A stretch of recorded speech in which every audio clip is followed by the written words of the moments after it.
Olá a todos, sou o Luiz Fernando Cavalcante Silva e irei apresentar o meu projeto de iniciação científica sobre Governance, Transparência e Big Data. O projeto, com origem no Departamento de Engenharia de Produção, teve orientação do professor Renato de Oliveira Moraes, além da colaboração do Hugo Martinelli Altanucci e do Leandro Ramos da Silva. A motivação da pesquisa se dá pela grande quantidade de dados que vêm sendo disponibilizados pelos governos, com base em transparência e que aumentam a cada dia. Esses dados, ao serem analisados, podem gerar informações interessantes tanto para gestores públicos como para organizações privadas, o que gera a importância dessa pesquisa. Assim, tem-se como objetivo um estudo da viabilidade de um processo automático para extração, tratamento, disponibilização e análise de dados governamentais. Considerando a metodologia, a maior parte do processamento dos dados ocorreu com o auxílio da plataforma HPCC Systems, por essa ser aberta e possuir ferramentas para análise massiva de dados. O projeto foi iniciado com a escolha do conjunto de dados adequado, sendo escolhido o cadastro de imóveis de São Paulo pela estruturação presente nesse, facilidade de extração e atualização anual. Calculou-se o valor venal de cada imóvel com os dados presentes no conjunto para fim de comparação futura entre esses imóveis. Os dados foram adequados para análise com transformação de variáveis descritivas para numéricas e exclusão de certos atributos. Realizou-se análise fatorial para diminuição da quantidade de atributos com junção de atributos semelhantes em fatores para que a análise fosse facilitada. Foi decidido o agrupamento dos imóveis com características semelhantes, sendo esse processo dado pela utilização do algoritmo Camins. Por fim, os imóveis discrepantes ou outliers foram determinados com a utilização de um plot.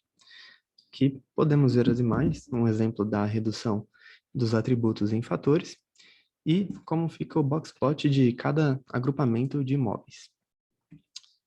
Bom, nos resultados, na primeira fase do projeto, teve a investigação dos imóveis considerados outliers. E um dos imóveis utilizados está, né, nessa imagem, que é esse condomínio grande. E basicamente, com isso, conseguiu-se descobrir que havia um atributo inconsistente na análise, que ele, apesar de se estar identificado em cada imóvel do registro, ele correspondia a um valor do condomínio. Com isso, os dados tiveram que ser readequados com esse atributo modificado para que ele representasse cada residência individualmente e ela não afetasse a análise dos agrupamentos. Assim, com a nova análise, esses agrupamentos que surgiram ficaram menos heterogêneos e com maior dificuldade de significação. Assim, foi utilizada a análise de variância para determinar que realmente cada grupo formado era diferente um do outro e para que se pudesse detectar os outliers e se realizar uma nova investigação desses.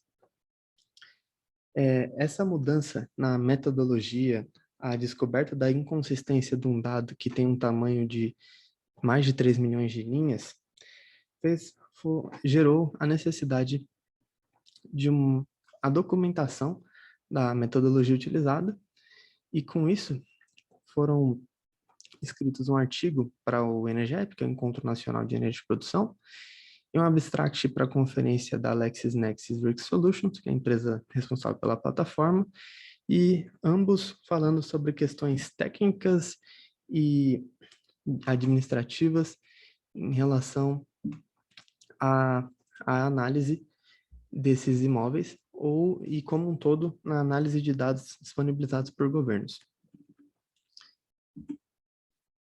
Assim, pode-se concluir que para que se tenha uma análise útil dos dados disponibilizados pelo governo, se tem a necessidade de desenvolvimento de um processo de estruturação no ecossistema de Big Data.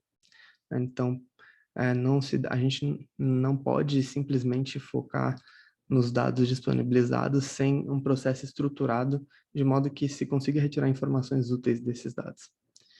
A concepção do modelo é etapa crítica para a detecção de inconsistências, porque devido ao tamanho desses dados, existem inconsistências, mas que não são detectáveis facilmente, e na hora que o modelo é definido que se consegue detectar essas inconsistências, às vezes após análise, como foi o caso desse projeto, e espera-se também que esse projeto, junto com os artigos que foram postados, submetidos, que tenha uma contribuição para pesquisas futuras na área. Por fim, devo agradecer ao meu orientador, professor Renato de Oliveira Moraes, que acompanhou em todo o processo, junto com os colaboradores Hugo Martinelli Otanucci e Leandro Ramos da Silva, que também acompanharam o projeto e deram opiniões relacionadas às suas áreas. A empresa LexisNexis Risk Solutions, por disponibilizar a plataforma e o suporte. A Fundação Vanzolini, por disponibilizar um curso sobre a linguagem de programação da plataforma. E ao CNPq, que é o órgão financiador dessa pesquisa.